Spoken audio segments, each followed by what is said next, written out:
Thank you very much. Okay. So far, as well as me, we are three professionals that have spoken. And this presentation that I'm going to talk about is a research paper. What is special about it, autonomy, dependency, self-image or self-esteem, and quality of life of people with complex learning disability, adjustments, and functional disorder, and inclusive research. First of all, I think it's the longest title of any presentation given in the conference, so again, we deserve a lot of applause. I'm Dana Roth, Heli Peretz. We're from Betty Z. Shapiro's Research and Evaluation Department. Doron Lorenzi, Ruti Cohen, Yoni Simani, and Ofer Dafna are research partners, people with complex learning disabilities, function, and adjustment disorders. We are very, very briefly. We know nothing about us without us, but our spirit at Betty Shapiro has been for several years no longer researching about us without us. Action research generates knowledge to impact practice. We don't do research for the sake of publishing articles, which we also do, by the way, but what is important for us is that it's applied research, action research, and it is relevant for people with disabilities. Inclusive research, participatory research approach includes representative of those who are the subjects of research. This approach is geared to study the issues most relevant and important to the group that is being studied. This is very important to me to say because, as we know, 90% of research is totally not relevant to the people that are being studied. What does it mean? Usually it means for people to get professorship, academic advancements, and so forth. Based on findings of the research, one outcome is action. We expect that what we do is we'll perform some form of action, whether it's going to be action locally, close to the people themselves who have done the research or the people who have been studied, but mostly what we also want is to impact national policy. I'm not going to go to what is inclusive research, but there are different models. What I also want to say, many people state that they do inclusive research. Well, I have a lot of criticism about this because usually people think that if they do one focus group, because before they started doing research, it means inclusive. Well, it's not. In our case, our inclusive research really started from the beginning. The questions, the literature review, deciding what measures to use, everything until the end, we were the four groups. We started with more people. The four that remained are the ones that it was most apparently right for them. They had the ability to take part in it. It was important enough for them. And I want you to know that one thing is, we have met, in a minute I'll say it, but it doesn't matter whether it rains or shines, if it's 40 degrees or whatever, these people never miss a meeting, never. I don't know any academicians who have this kind of commitment. So, we are four, as I said, we are two professional researchers, Heli and me. We are the technicians. The four people with the disabilities are actually the experts. They're the experts on their life. They're the experts to know what they want to learn and what can impact people like them. We had 20 meetings, about 3 hours each for 3 years. It's a long process. Sometimes it's tiring. Sometimes it's annoying. Sometimes I can't stand them anymore. But I can tell you that we definitely, all of us, get out of the meetings excited with a high and with full fatigue and exhaustion. I have to say that being the director of research at Bet-Easy, I've adopted this approach because what I as a researcher have learned and are constantly learning in doing this kind of research is something I have never learned from any of my studies, from the research, from the literature review, etc. The research question was what they wanted to know. They wanted to know, is there a relationship, a correlation between autonomy, dependency, self-esteem or self-image, quality of life of people as they are. We did the literature review. Interestingly enough, almost no research around adults with complex learning disabilities. And these are the very few studies we found. In the discussion in the pre-study, these are the kind of issues that were raised. What is the difference between disability and dependency? Does disability mean dependence? Are autonomy and dependency antonyms? Are they opposite each other? Is autonomy positive and dependency negative?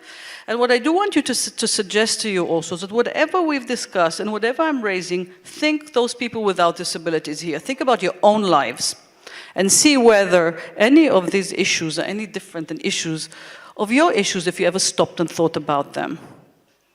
So we have chosen together research measures. Heli and I presented, I have to say, we have to adapt the literature, we have to adapt measures, we are the one who seek the information, fine. But they decided on what measures they thought were appropriate for the study. These measures were adapted. These measures were adapted. Quality of life questionnaire was one of them, autonomy and dependency scale, self-esteem questionnaire, and socio-demographic information. We did a pilot. These people went back to their friends and they did a pilot to see whether the measures fit. Do they have to be changed? Do they have to omit items? Do they have to add items? Do they have to make it more simplified language, etc., etc.? So these measures were adapted to fit their friends, their population. So the research measures were quality of life questionnaire. Those of you who would be interested later, I will share with you what that was. So I'm not going to go into this now due to lack of time. Autonomy and dependence scale. I want you people to fill that questionnaire. And you're going to have a lot of questions about your own lives also. Autonomy in relationships is one of them. Second is autonomy in thinking. Or maybe the right thing would be more independent thinking. And initiations. And the third measure was a self-esteem questionnaire. Okay. So, first of all, the respondents were recruited by the researchers with disability. They went, they had meetings, they explained why they're doing the study, and they recruited them, told them why it's important for them to join. The ones who wanted to join, joined. They're the ones who supported respondents. Some respondents could respond to the questions themselves, paper, pencil. Some of them needed to be questions read. Some of them had to be interviewed. They're the ones who did it all. Heli and I didn't do any of this. They're the ones who collected the questionnaires, and they're the ones who brought it to our office. Very briefly, you can see that we had 109 responses at this time, mostly from Central Israel, mostly from Nitzan, Tel Aviv. I'm saying this because, in brackets, I want to say, not all organizations want this kind of research to be done in their organizations. It can cause a lot of headaches afterwards. People become empowered, people learn, sometimes people know more than the social workers know, and so forth, and some organizations don't want this disturbance. Okay, so you can really briefly see male, female. In terms of residence setting, some are independent, some live with their parents, some live in what we call satellite residence, some are in training apartments, etc. Employed, unemployed, mostly are employed, and most of them are single, and some 31% are in relationships. Okay, so I want to go directly to the data. The data, what it showed us, and I'm giving very brief, very overall information, of course. I'm not going to the inside analysis of sorts. Quality of life overall, which is the mean of all the scores asked, not bad. 3.5, many of you probably out of a scale of 4. I wish most of you also would have a reasonably good quality of life. As you see, self-esteem gets to be a little lower. And autonomy in relationships is a very complex measure. The fact that it's less than 2.5 does not mean that they're not autonomous, but autonomy and dependency, as we know in relationship, is a very, very complex issue. So nobody could be totally autonomous in a relationship. Part of it is having a dependency. But what I want to say, and I didn't say, that we actually are, this is part of a larger study we're doing, where we also, us as a group, are doing it with a group from Bar Ilan University, regular students, and in comparing to regular individuals, their score is actually a little lower. They're more autonomous, okay? So this is a very, very interesting area that we would like to investigate a little more deeper. In terms of independent thinking, you see that they're 2.5. It's much lower than their self-esteem and quality of life, and initiative is also quite low. In terms of what we did was, oops, okay, missed that, 1 second, page up. Okay, I'm going to go from the lower correlation. A correlation is the relationship between two variables. Do they connect? All of the correlations I'm showing now are positive correlation. In other words, when one goes up, the other one goes up. One goes down, the other one goes down. In this case, they're both all positive. And I'm going from the low ones. They're all very, very significant. I'm sorry, I can't go into what it means, significance in statistics, but what it means is, generally is, that these are relationships that are statistically meaningful, which means that probably if we will go to other groups of people of similar disabilities, this would be also the relationships between those two issues that we're showing. So one is independent thinking and quality of life. Not a very strong correlation. It's significant, but it's not that strong. We're going to go to the next one. That's stronger. That is going to be starting to be quite meaningful. That there's a relationship between self-esteem and initiative. And then we go, this is even stronger, initiative and quality of life, which makes also a lot of sense. Okay, let's think about it also in terms of our life. And then the really two strong one, quality of life and self-esteem, are highly correlated, again, very significant, and the highest. Autonomy in relationships and initiative. What is it really that in relationship correlates with initiatives? Okay.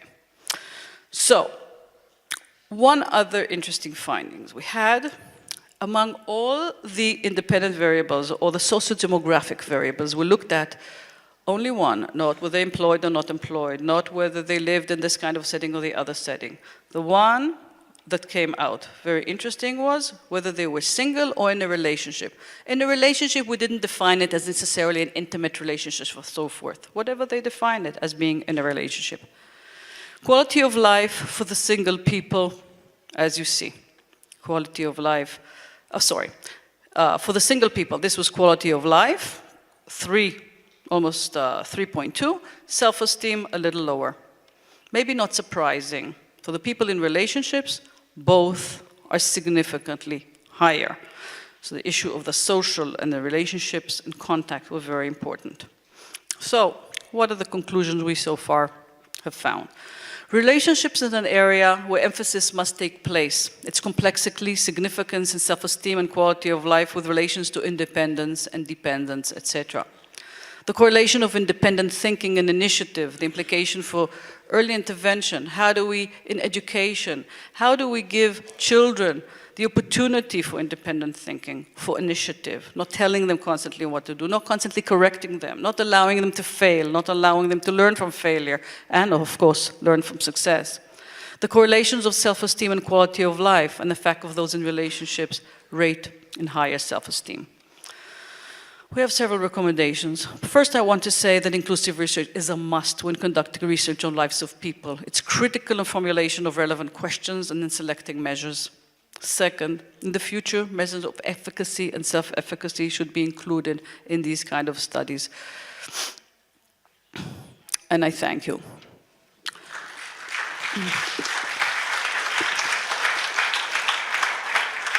I want to say just one more word that we have done inclusive research with people with intellectual developmental disabilities as well.